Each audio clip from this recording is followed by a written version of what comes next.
of the ball approached and ma'am लॉयजल seemed sad. यानी वो party का दिन आ गया नजदीक, लेकिन मैम लॉयजल जो थी तो अभी भी उदास फील कर रही थी, डिस्टर्ब फील कर रही थी, चिंतित थी, एंग्शियस थी. नेवरदलेस, जबकि सच्चाई ये थी कि उनका ड्रेस रेडी हो चुका था. Her husband said to her one evening, और एक शाम उनके पति उससे बोले कि what is the matter with you, क्या परेशानी है तुम्हारे साथ. You have acted strangely for 2 or 3 days. 2-3 दिन से तुम्हारा बर्ताव कुछ अच्छा नहीं है, सही नहीं चल रहा है. एंड सी रिस्पॉन्डेड, और उसका जवाब था, I am vexed not to have a jewel. मैं इस बात से परेशान हूं कि मेरे पास कोई ऑर्नामेंट नहीं है, कोई ज्वेल नहीं है. Nothing to adorn myself. Adorn का मतलब होता है to beautify. Adorn means to beautify, यानी सजाना संवारना. तो adorn means to beautify, beautify करने के लिए, यानी सुंदर बनाने के लिए.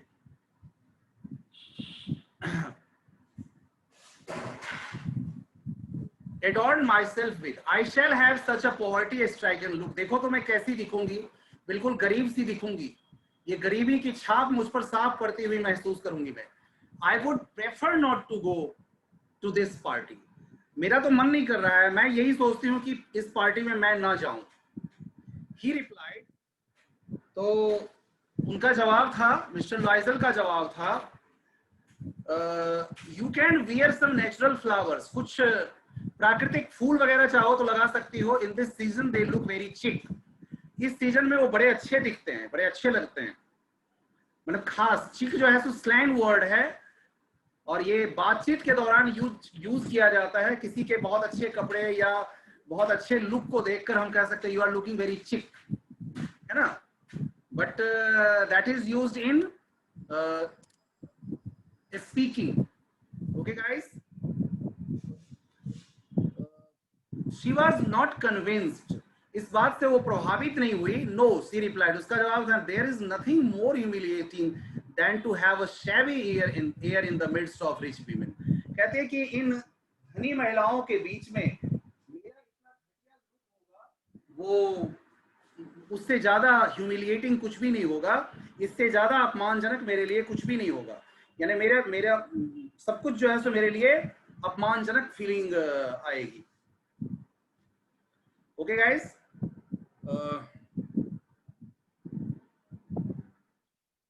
Then her husband cried out. फिर अचानक उसके पति चिल्ला उठे. क्राइड आउट, चिल्ला उठे. और देखिए वो क्या चिल्लाते हुए क्या कहते हैं, how stupid we are, go and find your friend ma'am Forestier. अरे हम लोग भी कितने बेवकूफ हैं, क्यों नहीं तुम अपने दोस्त मैम फॉरेस्टियर के पास जाती हो. मैम फॉरेस्टियर के पास जाओ और उनसे बात करें. Ask her to lend you her jewel, और उनसे कुछ ज्वेल जो है, कुछ ऑर्नामेंट्स जो है वो मांग लो.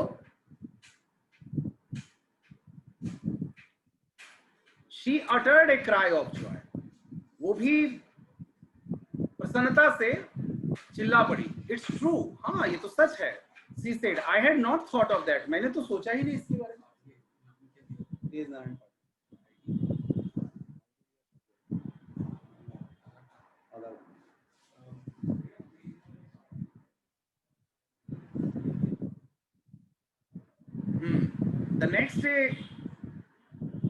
The next day she took herself to her friend's house and related her a story of distress. अगले दिन वो अपनी दोस्त के पास जाती है, मैम फॉरेस्टियर के पास, और जो भी कहानी थी वो सुना दी. Ma'am Forestier went to her closet, और मैम फॉरेस्टियर उसके सामने ही उसके क्लोजेट, अपने क्लोजेट के पास जाती है, अपने अलमीरा के पास जाती है, और took out a large jewel case, और एक बड़ा सा ज्वेल केस निकालती है. ज्वेल का जो उनके पास, जिसमें वो ज्वेल रख रखी थी ढेर सारे, वो ज्वेल केस निकाल के, एक बॉक्स कह सकते हैं उसको, बॉक्स निकाल के सामने रख देती है. Brought it, opened it and said, choose my dear. और बड़ी ही जेनरसली, आप कह सकते हैं बड़ी ही जेनरसली वो इस बात को कहती है, इसमें से जो चूज करना है तुम चूज कर लो, जो निकालना है निकाल लो.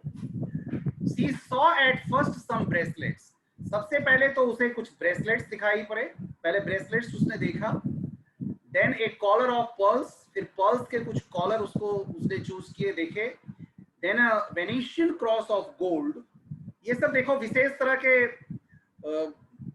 ऑर्नामेंट्स हैं। अब इसकी हिंदी बताने की जरूरत नहीं है। These are some of the types of ornaments, just keep in mind, है ना, nothing to find out Hindi of these things. तो ये सारी चीजें देखा उसने। ज्वेल ऑफ एडमिरेबल वर्कमैनशिप, यानी शानदार कारीगरी का ये सारा नमूना था। सी ट्राइड द ज्वेल्स, उसने उस ज्वेल्स को ट्राई भी किया, कुछ कोशिश भी किया, अपने ऊपर लगा लगा के सेट कर करके वो देखी कि उसके ऊपर कौन सा फिट बैठ रहा है, कौन सा अच्छा लग रहा है।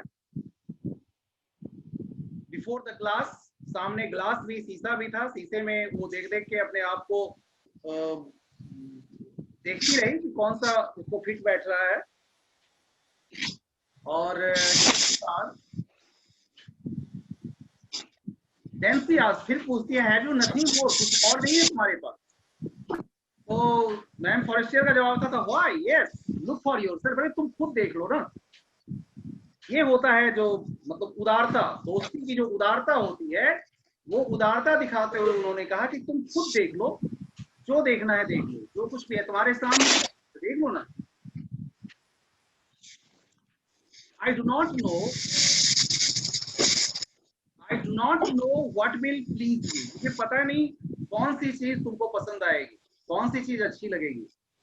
Suddenly she discovered a black satin box, और अचानक से उसका ध्यान या अचानक से उसे दिखाई पड़ा एक सैटिन का, काले रंग का एक सैटिन बॉक्स दिखाई पड़ा। अ superb necklace of diamond, diamond का एक शानदार नेकलेस था, शानदार नेकलेस डायमंड का था। हर हैंड्स ट्रिम्बल्ड, ये सोचकर कि उसके हाथ कांपने लग गए कि ये डायमंड का नेकलेस है और कैसे वो इसके बारे में बताएगी। Her hands trembled as she took it out, जो ही उसको उसने निकाला उसके हाथ कांपने लग गए। टुक इट आउट, उसके हाथ कांपने लग गए। बेटा ये बीच बीच में आवाज आ रही है, voice is coming from somewhere, please control this, please please please check करो बेटा कहां से आवाज आ रही है, प्लीज कंट्रोल दिस। तो she placed it about her throat against her dress, और ड्रेस के पास, गर्दन के पास लगा के उसको देखा उसने। and was ecstatic, और वो अत्यधिक आनंदित हो गई, बहुत ज्यादा आनंदित हो गई। एक्सटेटिक मतलब अत्यधिक आनंद में आ जाना।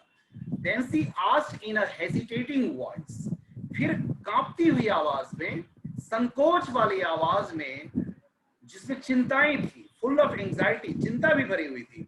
Could you lend me this, क्या ये तुम दोगी मुझे उधार?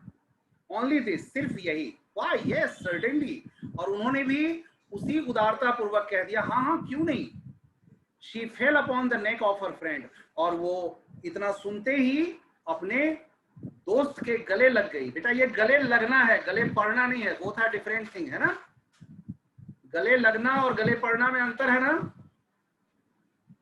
Is everybody ready with understanding what I want to say? Yes sir. गले लगना और गले पड़ जाना दोनों both are different thing. Can anybody explain? गले लग जाना होता है जब हम किसी को बहुत ज्यादा दोस्ती का आनंद का, दोस्ती में आनंद की जो सीमा आ जाती है तब हम गले लग जाते हैं। और जबरदस्ती किसी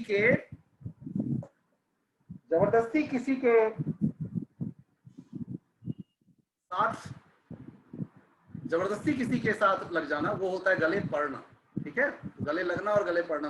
तो she fail upon the neck of her friend, इस बार उसके तरफ से मतलब दोस्ती का हाथ था, अत्यधिक आनंद का अवसर था ये, इसलिए वो उनके गले लग गई। एम्ब्रेस्ड हर विद पैशन, और उसको अपने बाहों में भर ली।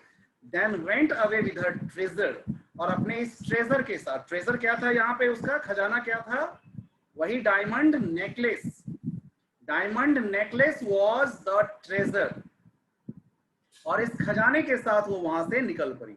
The day of the ball arrive, अब वो बॉल पार्टी का दिन आ गया। Ma'am Loisel was a great success, और मैम लॉयजल अत्यधिक सफलता की ऊंचाई पर थी उस दिन। She was the prettiest of all, सब में सुंदर, सबसे ज्यादा सुंदर वो दिख रही थी, प्रीटीएस्ट ऑफ ऑल, एलिगेंट, शानदार, ग्रेसियस, सब में बिल्कुल अलग लुक था उनका, smiling and full of Joy, हमेशा मुस्कुराती हुई, खुशी से, प्रसन्नता से भरी हुई। ऑल द मैन नोटिस्ड हर, सब लोगों का ध्यान आकृष्ट हुआ उनपे।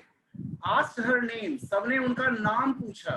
And wanted to be presented, wanted to be presented यानी कि सब आके उनसे मिले। शी डांस्ड विद एंथुसियाज्म, और वो नाची भी तो जम के नाची, अत्यधिक, बहुत, मतलब पूरे हृदय के साथ, पूरे मन के साथ, पूरे खुशी के साथ। मतलब that was the day she experienced her lifelong pleasure, lifelong, जो उनका एक कह सकते हैं अभी तक के जीवन में जो सबसे बड़ा सपना था, शायद वो सपना पूरा होने जैसा हुआ था उसके। तो she was full of enthusiasm that day, intoxicated with pleasure, thinking of nothing but all this admiration, सिर्फ और सिर्फ इस प्रसन्नता को ही वो जिए जा रही थी, सिर्फ और सिर्फ इस प्रसन्नता को ही वो समझ रही थी, सिर्फ और सिर्फ इस प्रसन्नता के बारे में वो सोचे जा रही थी। This victory so complete and sweet to her heart, और ये जो उनका विक्ट्री था, ये जो उन्होंने जीत हासिल किया था, ये जीत पूर्ण था, इतना पूर्ण था, इतना कंप्लीट था और इतना मधुर था, जो उनके दिल को प्रभावित किया था, जो दिल तक पहुंचा। She was so happy, ecstatic that day. She was so ecstatic that day. She went home towards 4 o'clock in the morning. और सोचिए, ये पार्टी चली सुबह के 4 बजे, वो वहां से निकली। Her husband had been half asleep. उसके पति यानी कि मिस्टर लॉयजल तो लगभग आधे, समझिए, वो सो चुके थे, अर्ध निद्रा की अवस्था में थे। In one of the little silence since midnight, वो अर्धरात्रि के बाद ही उनकी ये स्थिति थी, लगभग सोने सोने जैसे थे वो। विथ 3 अदर जेंटलमैन, 3 और जेंटलमैन उनके साथ थे, 3 और जेंटलमैन जो उनके साथ थे, उनकी भी यही स्थिति थी। whose wives were enjoying themselves, जिनकी पत्नियां अपने आप में उस पार्टी में वो एंजॉय कर रही थी। और मिस्टर लॉयजल और ये बाकी 3, ये चारों अपना वहां एक कमरे में आराम फरमा रहे थे। Whose wives were enjoying themselves very much. He threw around her shoulders the modest wraps they had carried, whose poverty clashed with the elegance of the ball costume. He threw around her shoulders the, उन्होंने क्या किया, एक जो वो उसके जैसे sol वगैरह कह सकते हैं या कुछ ऐसे ही चीजें, उसके ऊपर से उसको रैप कर दिया, इन्हें कवर कर दिया मिसेस लॉयजल को। उसको बोलो मोबाइल इधर देगा, ठीक है, उसको बोलो मोबाइल इधर देगा।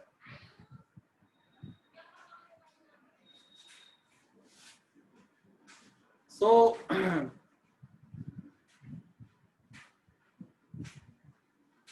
तो एक मॉडेस्ट वो रैप माने कि उसके पूरे कवर कर दिया, एक जैसे सॉल वगैरह कुछ ऐसा समझ सकते हैं, जो उसके शानदार, क्या बात हुई,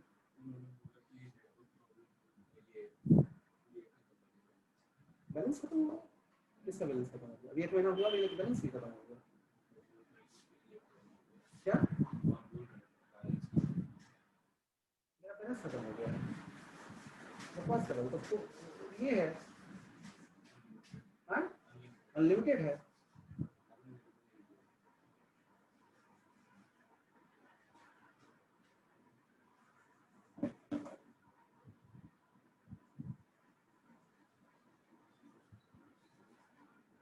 पूछो ना, तो अनलिमिटेड आपने बताया था, तो खत्म कैसे हो गया?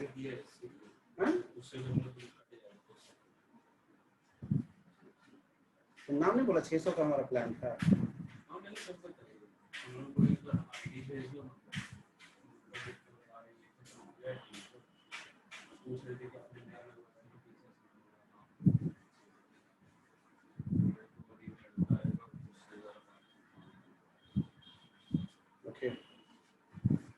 She went home towards